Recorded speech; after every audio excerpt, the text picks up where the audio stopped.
we can assume that we have about 15 to 16 million Pakistani children suffering from any genetic disease. One child out of 100 born with heart diseases throughout the globe.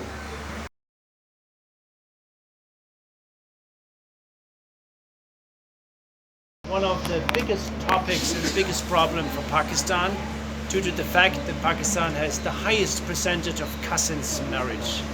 Due to the fact that we have this high percentage of cousins marriage, in some regions even going to 100%, we can assume that we have about 15 to 16 million Pakistani children suffering from any genetic disease that is typically affected the children, unfortunately causing a mortality rate of about 80%.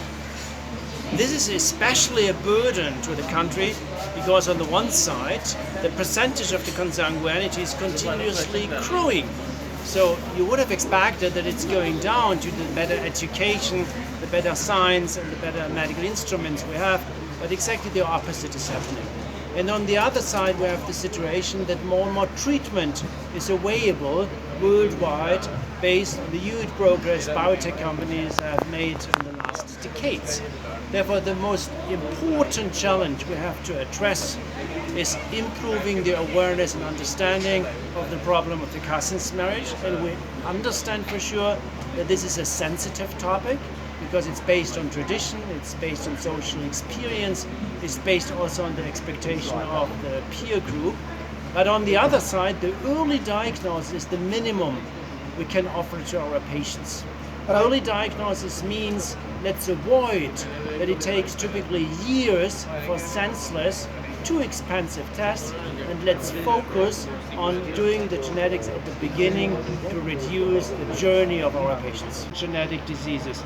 I'm talking about rare genetic diseases, whereby the definition we are using in Europe is definitely wrong in Pakistan, because we are aware, based on our own scientific data, that those diseases are 40 to 100-fold more frequent compared to any country worldwide.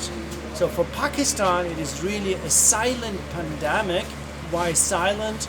Because typically no one is willing or interested to talk about.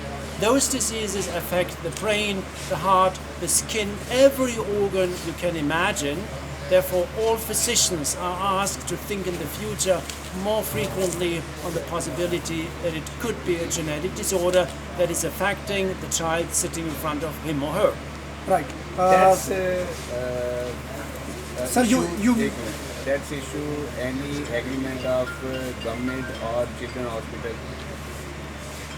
Yeah, we are trying to convince the government of Pakistan, also the Punjab government, in the last 10 to 15 years since when I'm active in Pakistan with my medical team, to increase the support in the early diagnosis, to increase the support in the education of our young doctors, and also increase the support in educational sessions to the parents. Maybe we have in the future even the possibility to take that as a part of the school educational system. At the beginning, to be honest with you, we have not been very successful, but this is now improving.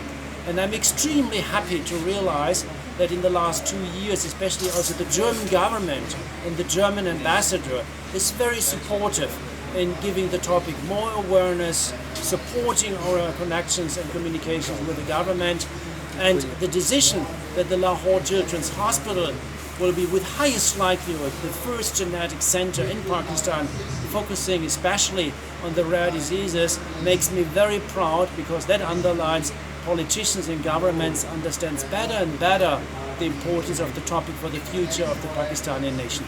right, sir. Thank you so much. Thank you. Cheese! Can you say cheese? Cheese! Cheese! Victory!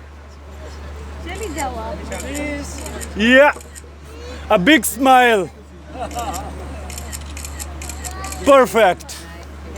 One child out of 100 born with heart diseases throughout the globe. While we think in that ratio, 60,000 people normally born in Pakistan every year with congenital heart disease. It's a rough year, but obviously For some other reasons, as we are already discussing genetics, it might be higher in Pakistan because of that. So it is a big relation with that genetics part in terms of CHD in Pakistan. So every year 20,000 children needs immediate surgery if we want to rescue them.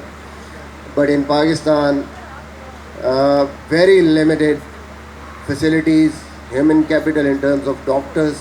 We just had 8 pediatric cardiac surgeons here and 30 cardiologists who could really diagnose this problem. For that reason, I think we've been working day in, day out just to, I think, build a hospital, institute of, you could say, excellence and research institute, so we can help these children not only to operate but also to build the human capital in terms of pediatric cardiac surgeons and cardiologists.